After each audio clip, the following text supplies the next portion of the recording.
In 2025, the biggest threat to your wealth, it isn't going to be the stock market or inflation.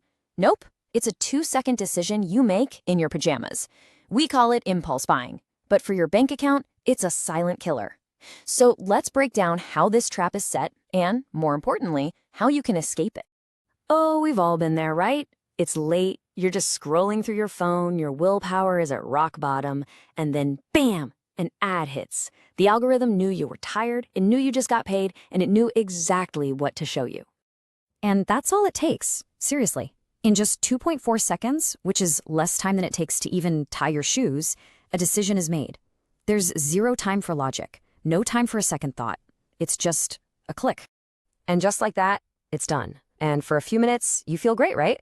But that little hit of dopamine, well, it just cost you a tiny piece of your financial future. This right here is the modern impulse trap. It's an entire system designed to turn your small, almost thoughtless clicks into a massive leak in your financial goals. Let's really look at the hard numbers. So, who's falling for this? Well, to put it simply, pretty much everyone. A staggering 84% of us make these unplanned purchases. So if you think you're immune, the odds are you're probably not. And look, this isn't some personal failing. It's a widespread behavior shaped by a very, very intentional environment. On average, people are spending about $150 a month on these impulse buys. Now, I know what you're thinking. That might not sound like a catastrophic amount. Maybe it feels like a moderate hobby, right? But here's where the perspective shift is absolutely crucial. That $150 has two very, very different potential futures. One path is where it's spent and poof, it's gone forever. The other path is where it's put to work for you. And trust me, the difference is staggering. And here it is. Here's the true cost. If you had invested that $150 every single month into a simple index fund with an average 7% return, in 20 years, you'd have over $78,000. That cool gadget you bought at 2 a.m., yeah, that just cost you a third of a down payment on a house. So why is this so hard to resist? Well, to win, you have to know your enemy. And in this case, the enemy is often your own brain. Let's take a look at the battlefield inside your head.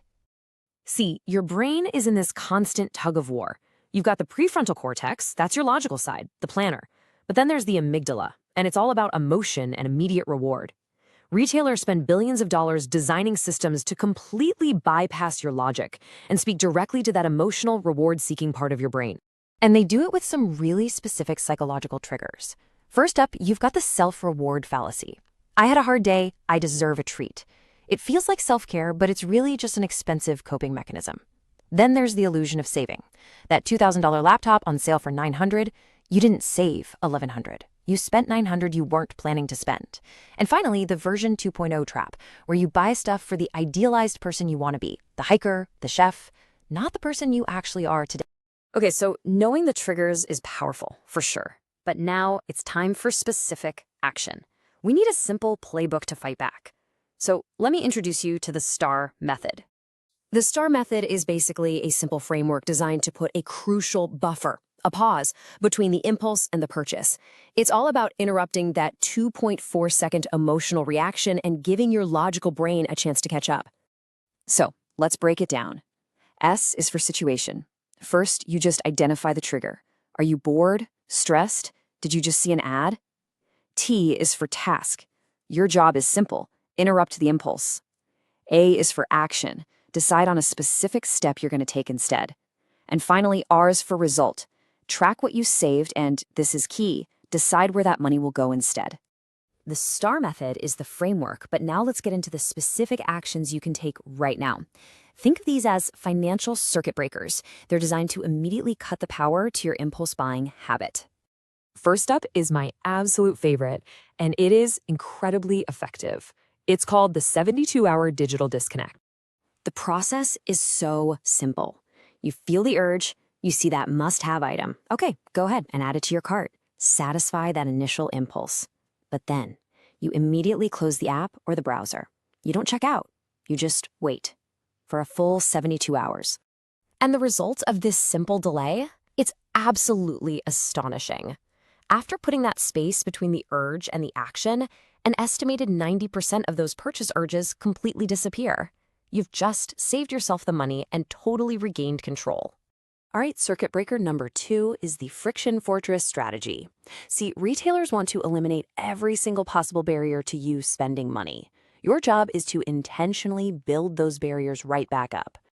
2 simple actions here. First, go into your apps and browsers right now and delete all of your saved payment info. Force yourself to get up, find your wallet, and manually type in the numbers. That extra minute is often just enough for logic to kick in. Second, curate your feed. Unfollow any accounts that are just constant triggers for spending. And our final strategy is the zero-sum game principle. This one is all about confronting the physical cost of your purchases. The rule is simple. For every new non-essential item that comes into your home, one item in the same category must go out. Buy a new jacket, donate an old one. It forces you to ask, is this new thing really an upgrade worth the trade? Okay, so you've understood the situation, you've identified the mental triggers, and you've implemented these circuit breakers. Now let's talk about the best part, the result, turning these small victories into real, tangible wealth. This is where you make it real. You actually track the items you didn't buy. You see the trigger, you see the cost, and most importantly, you see the savings pile up. Then, at the end of the week or the month, you take that exact amount you saved and you perform the transfer action. Move it directly into a savings or investment account. Label it Impulse Savings. You are now actively paying your future self.